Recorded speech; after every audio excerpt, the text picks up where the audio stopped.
Yukarı mavzunun yakeleksiyenin devamı hürmetlik vatandaşımız. Haftanın 2. günü yani 10. ayının 30. günü mundaq görsetdi İvan Medres. Amerika Cungu işki devletinin uzun mezgillik menfaat münasebetleri de zor ihtilafqa bu yüzlendi.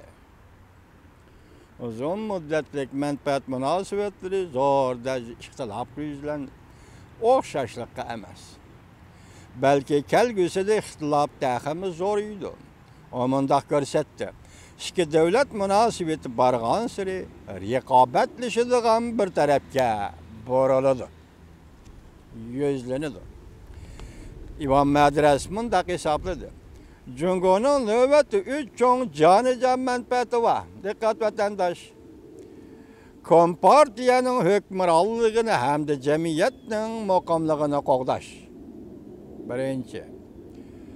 Devletinin egilik hukukunu hem de zimin bütünlüğünü qoğdaş. Devletni birlikte keltiriş. İkinci. Hem de üçüncü, iktisadını terakki kıldırış, cemiyetini terakki kıldırış.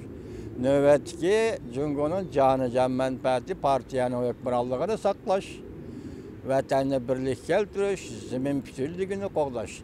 Onun canıca menfaatinin zimin bütünlüğünü qoğdaş kısmı da elbette müstemlik Uyg'uriston, Şinjan, Tibet, Tayvan, Şangan qatarlıq rayonlarni o'z ichiga oladi. İvan Medres mundaq görse, bu menfaatlar, yani canıca menfaatlar, Amerika Cungu işki devletinin uzun müddetlik menfaat münasebetlerinin biri bilen birli mevcut bulup, turalmaydiganligini belgiledi. Mana mavi kattı gapazı siyaset sözünü vatıdı vatandaşımız. Cemiyette İvan Medres mundaq görsetti. Bu menfaatlar Amerika Cungu işki devletinin uzun müddetlik menfaat münasebetlerinin biri bilen birli mevcut bulup turalmaydiganligini belgiledi. İvan Medres mundaq görsetti. Bizning siyasi tüzümlerimizden oxşamaslığı işki devletinin uzundan biri özara işenmesligiga manba bulup geldi.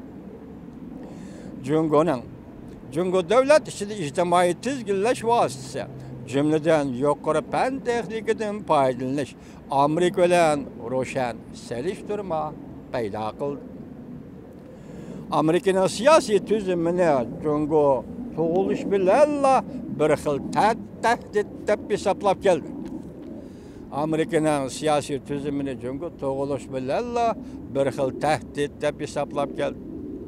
Amerika matbuatları ve hükümetke alakadar bolmagan teşkilatlar Cungu'nu özlüksüz tenkit kılıvatıdı.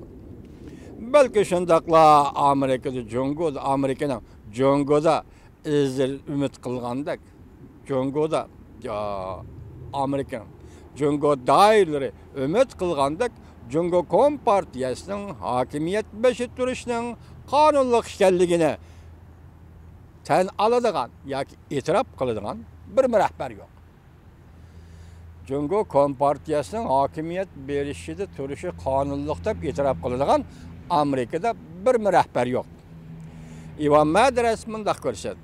Devletinin egilik hukuku cihetten aytganda Cungu bilen bolgan Tayvan ve Cungu'nun başka her qaysi territoriyaları toğrısıdaki teşebbüslarda Amerika oxşaş bolmagan köz qaraşlarını davamlaştırdı. Gördünüz mü? Açık ayttık bir yerde. Mesela territoriya meselesi İvan Medres nemi dedi? Xitay ile Amerika oturuyor, Cungu ile Amerika oturursa. Tayvan oxşaş. Cungu'nun başka her qaysi territoriyaları bu. Her qaysi territoriya, Tibet, Şinjan, Uyg'uriston bunun içi dediğin gibi. Territoriyaları doğrusu teşebbüslarda Amerika oxşaş bolgan. Amerika'da oxşaş bolmagan köz qaraşlarını davamlaştırdı.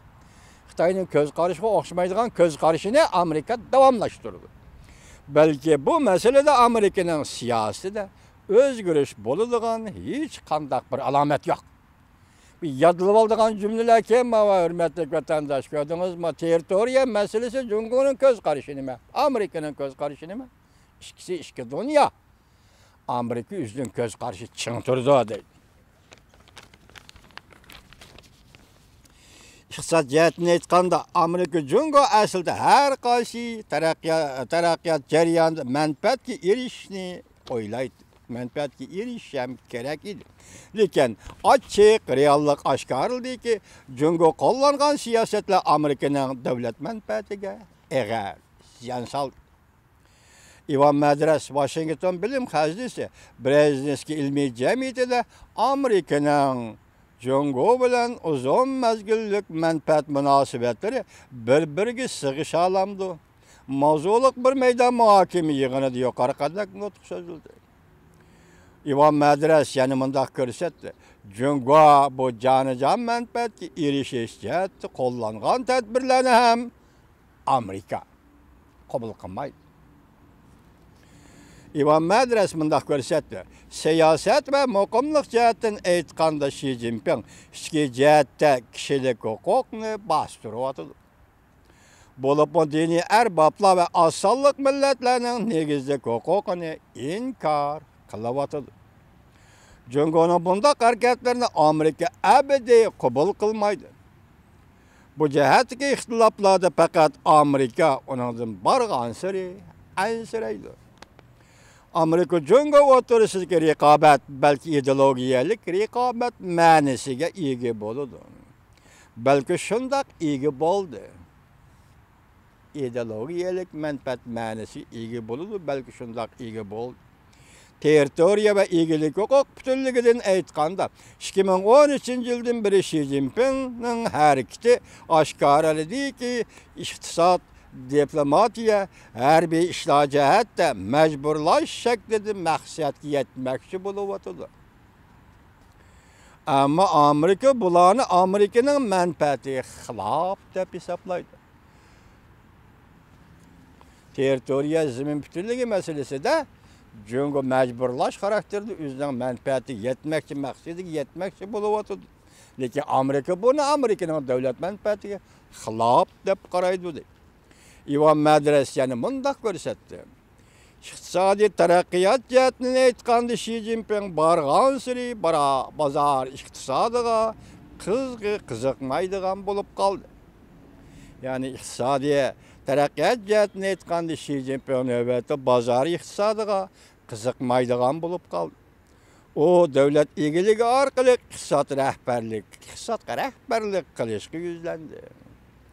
Xi Jinpingning qiliqlari Jungo iqtisodi bilan Amerika iqtisodini hamkorlashishga emas, texnik raqobatlashish jarayoniga olib kirmoqchi. Hurmatli vatandosh, biz boshda prezident Trump bilan Rais Xi Jinpingning telefon suhbati ustida to'xtaldik. Bular savdo jihati kelishim hosil qilmoqchi bo'ldi. Lekin sizlar bugun men so'zga leksiyalarning ichida Ivan Madrasning leksiyasini qayta anglab qo'ying, chunki bu siyosat. Chunki buning ichida sizning vataningiz Uyg'uriston bor. Chunki buning ichida Tibet va Shangon va Tayvan bor. Manjuriya, Mongoliya bor. Chunki zamin va territoriya masalasi bor degan gap.